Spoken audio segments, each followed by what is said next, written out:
Assalamualaikum, selamat datang di channel Dunia Belajar. Jangan lupa klik subscribe dan tekan tombol loncengnya agar tidak ketinggalan video-video berikutnya.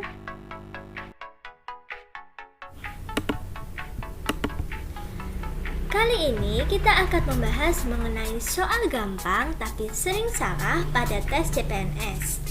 Nah, yang akan kita bahas kali ini adalah TWK yang HOTS.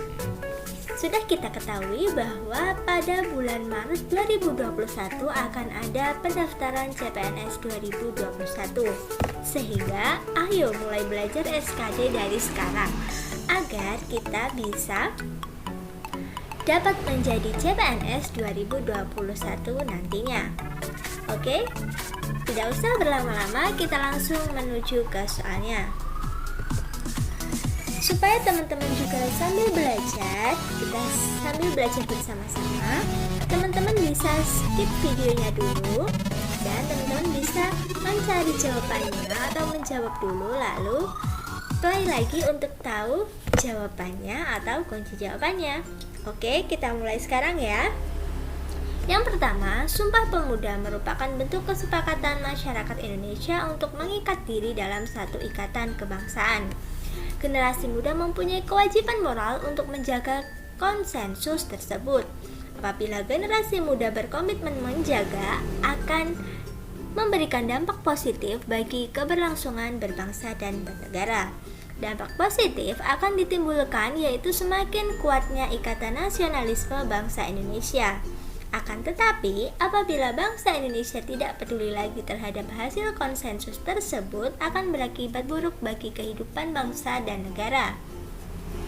Berdasarkan informasi tersebut, dampak negatif yang bisa timbul apabila kita mengimplementasikan nilai-nilai Sumpah Pemuda yaitu A. Hilangnya kewajiban moral generasi penerus. B. Melemahnya rasa persatuan dan kesatuan bangsa. C. Melemahnya ikatan nasionalisme antar warga masyarakat. D. Melemahnya rasa hormat pada orang yang lebih tua. E. Lunturnya ikatan persaudaraan. Nah, kalau soalnya panjang seperti ini, tipsnya adalah baca aja yang paling belakang ini. Jadi tidak usah membaca semuanya, kan intinya dampak negatif yang ditimbulkan dari tidak mengimplementasikan nilai-nilai Sumpah Pemuda. Nah, mari kita eliminasi jawabannya. Yang A, hilangnya kewajiban moral generasi penerus. Ini bisa, tapi masih kurang tepat ya. Kita lihat yang B, melemahnya rasa persatuan dan kesatuan bangsa. Ini kita simpan dulu ya, karena Sumpah Pemuda itu kan persatuan dan kesatuan bangsa untuk meraih kemerdekaan pada waktu itu. Nah, kita lihat yang C dulu ya, melemahnya ikatan nasionalisme antar warga masyarakat. Bisa jadi yang D, melemahnya rasa hormat pada orang yang lebih tua. Ini kurang pas ya teman-teman.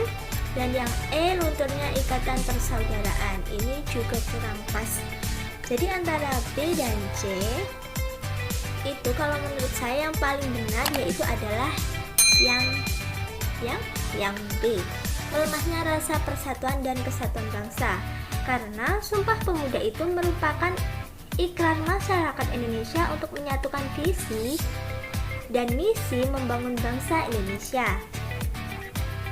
Semangat Sumpah Pemuda harus terus tertanam, terutama dalam diri generasi penerus bangsa. Apabila generasi penerus bangsa mengabaikan Sumpah Pemuda, akan mengakibatkan lemahnya rasa persatuan dan kesatuan bangsa. Dan jawabannya adalah yang B. Oke, kita lanjut ke soal yang kedua.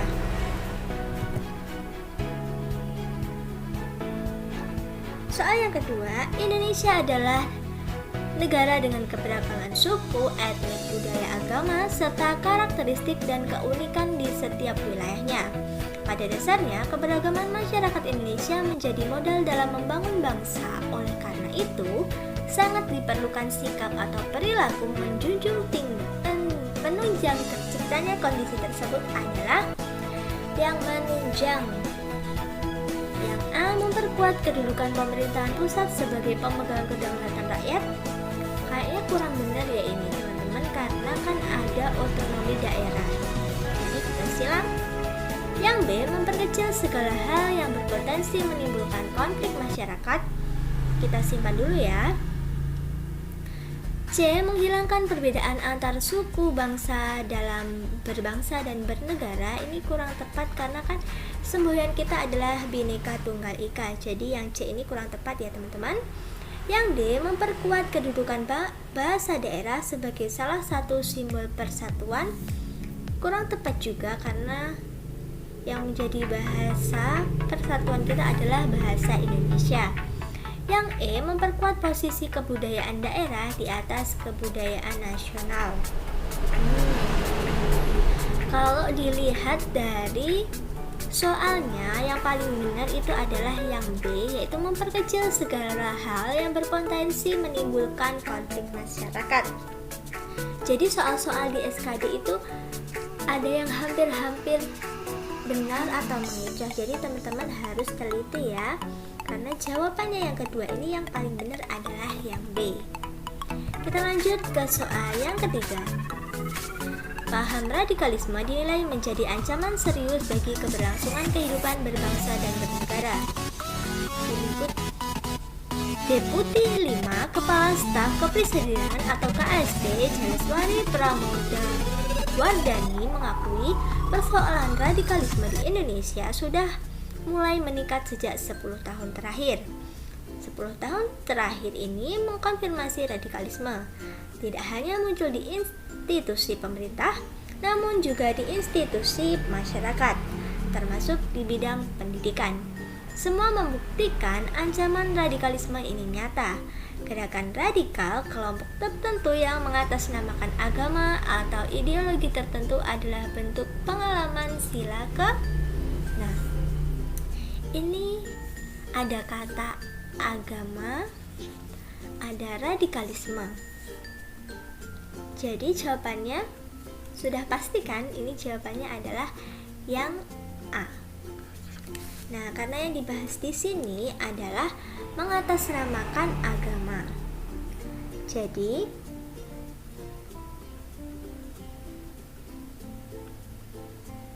gerakan radikal kelompok tertentu yang mengatasnamakan agama itu adalah poinnya. Jadi soal yang ini jawabannya adalah yang A, yaitu ketuhanan yang Maha Esa. Kita lanjut ke soal yang berikutnya. Nah, ini soalnya pendek tapi jawabannya panjang. Pengertian upaya pembelaan negara adalah, kita langsung eliminasi saja ya teman-teman. Pengetahuan warga negara yang dijiwai kecintaan pada NKRI berdasarkan Pancasila dalam menjamin kelangsungan hidup bangsa dan bernegara. Ini kan upaya pembelaan soalnya. Kalau cuma pengetahuan saja menurut saya kurang tepat. Jadi kita silang ya teman-teman. Yang B, pemahaman warga negara yang dijiwai kecintaan kepada NKRI. Ini cuma pemahaman, jadi belum ada tindakannya. Jadi kita silang dulu.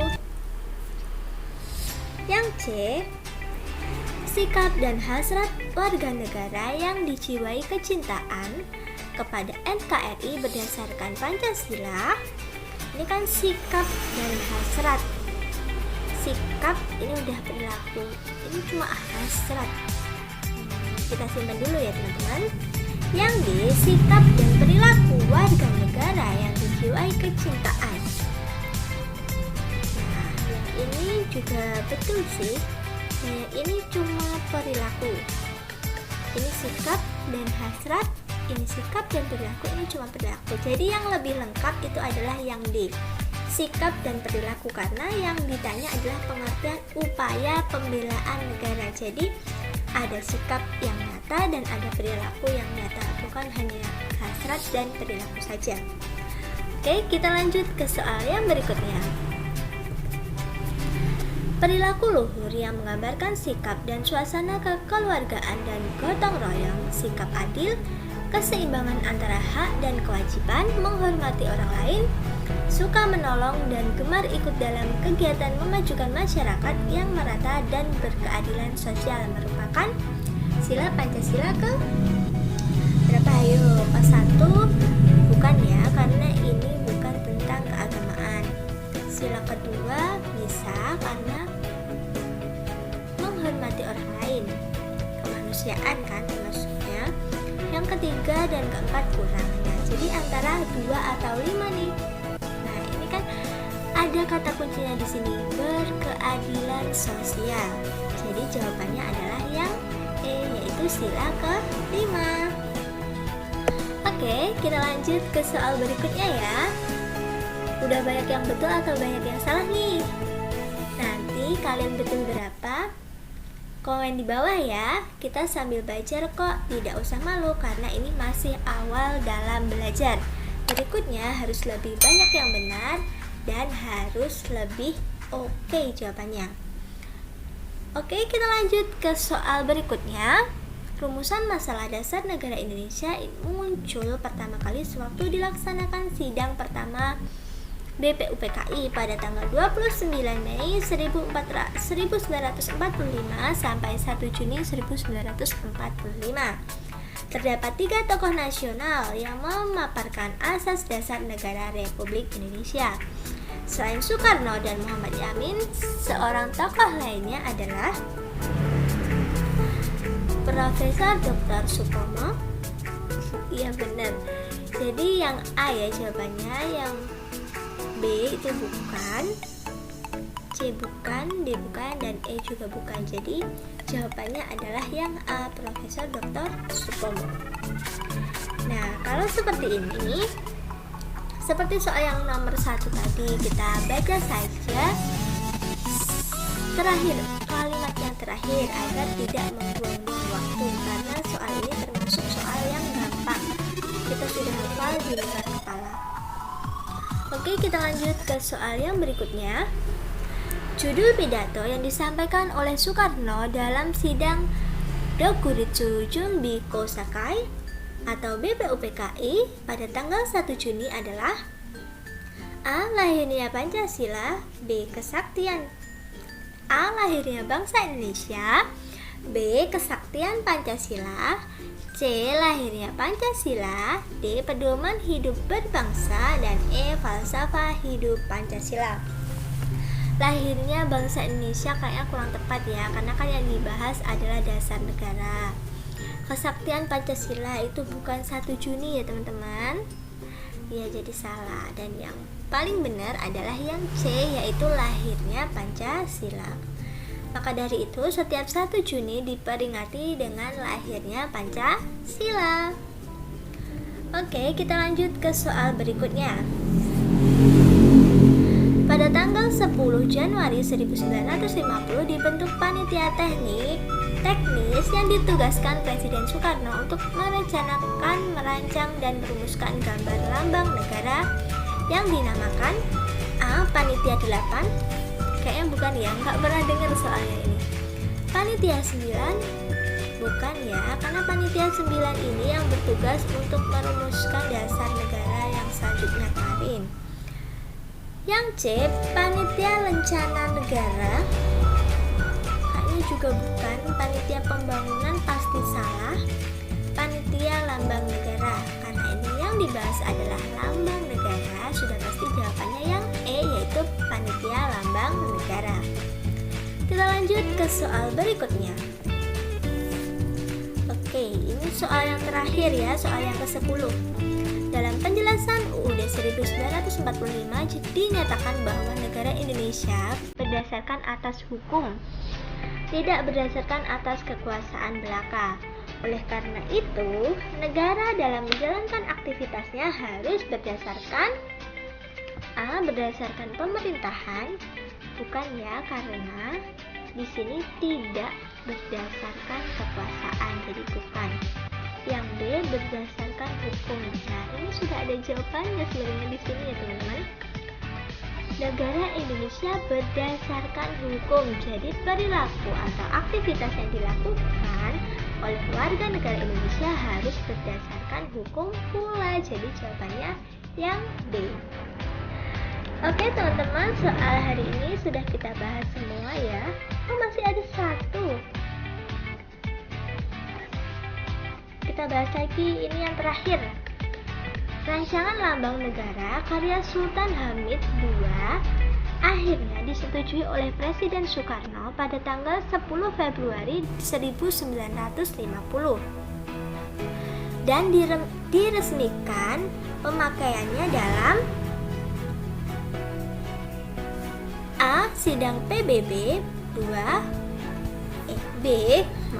Sidang PBB ini kurang tepat ya, karena sidang pada saat itu belum ikut PBB sepertinya. Yang B. Konferensi Asia Afrika, tahunnya bukan. Nah, yang di tahun 1950 ini yang paling hati itu adalah yang ini, Sidang Kabinet RIS. Jadi rancangan lambang negara pertama kali diresmikan dan dipakai itu pada Sidang Kabinet RIS Republik Indonesia Serikat. Oke, ini adalah soal yang terakhir. Gimana teman-teman, suka nggak dengan konsep belajar seperti ini? Jadi saya memberikan soal, teman-teman bisa skip, lalu teman-teman bisa menjawab sehingga teman-teman tahu kemampuan teman-teman dalam pelajaran atau materi yang sedang atau materi yang akan diujikan.